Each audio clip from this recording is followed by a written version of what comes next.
What's going on, Dolphins fans? Welcome back to the Fins Up Network. Made the third pick in the 2022 NFL Draft, and with their first seventh round selection, number 224 overall, the Miami Dolphins selected Cameron Goode, linebacker out of California.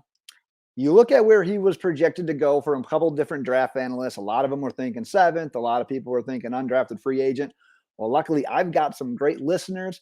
I forgot who exactly it was. I apologize. I'm sure you're seeing this and you'll let me know. But someone turned me on to Cameron Goode. So I actually got to check out a little bit of his film leading up to the draft. But you're looking at a long guy. He's 6'3", about 230, 235 pounds. He's going to be 20. He's 24 years old. He just had a birthday, actually. But he's long. He can take on blockers with that length. You're going to see him primary lineup. He's a linebacker, but he stands up more so as a linebacker, stands up as a rusher. But that length helps him get in the way of passes. If he doesn't get home, it's hands up. It's knocking that ball down. We think about Emmanuel Ogbah doing that. Cameron Goode has that in the tool bag. He had 4 passes defended last year alone. But you talk about athleticism with a guy like Channing Tindall, who the Dolphins took in the 3rd round, how that just jumps off the screen. That's not quite Cameron Goode. He moves well, but he's not super speedy. He's not super rangy like a guy like Tindall, but he does in situations where he's lining up on the line of scrimmage and it's a run to the opposite side. He can get past this guy. He can get down the line of scrimmage and get those tackles for losses, tackles at the line of scrimmage. I'm going to get to a couple of those numbers here in a little bit. But if you look at some of the things that he needs to improve on, doesn't have super great strengths. That's something he's going to have to do. He's going to have to get stronger at the next level. He can get stuck on blockers, can't disengage. If he doesn't win at the snap, sometimes he can struggle. But if you look at where he's going to be with the Dolphins, if he's going to make this squad, it's likely going to have to come down to that work on special teams. We see that from 7th rounders all the time. You're looking at guys that are going to be fighting for roster spots.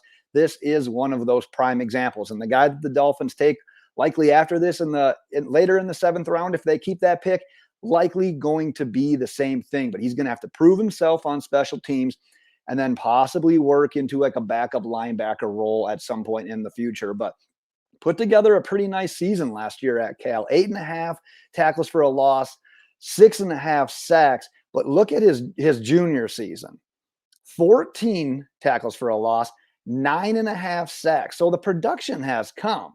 He just needs to continue working. He needs to make things kind of click in camp, prove himself. Like I said, get on the field, contribute on special teams, and see where it can take him from there. Sometimes it just takes a little bit longer for guys to develop. But looking at the draft, he wasn't a stranger to the Dolphins. They did their homework on him.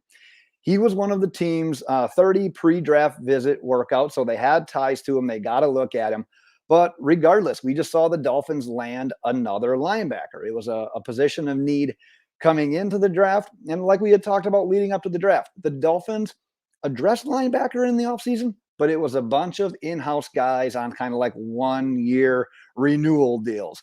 Now we've got Tindall. Now we've got Goode. We got a couple of new bodies to add to the linebacker room in Miami there. So one more pick left, Miami Dolphins fans. And just keep on, just hang with. We're towards the end of the draft. It's getting down there, but the real fans, the loyal fans, you're going to see it all the way through. But keep checking out the videos. I'll be back when the Dolphins make their last pick as well.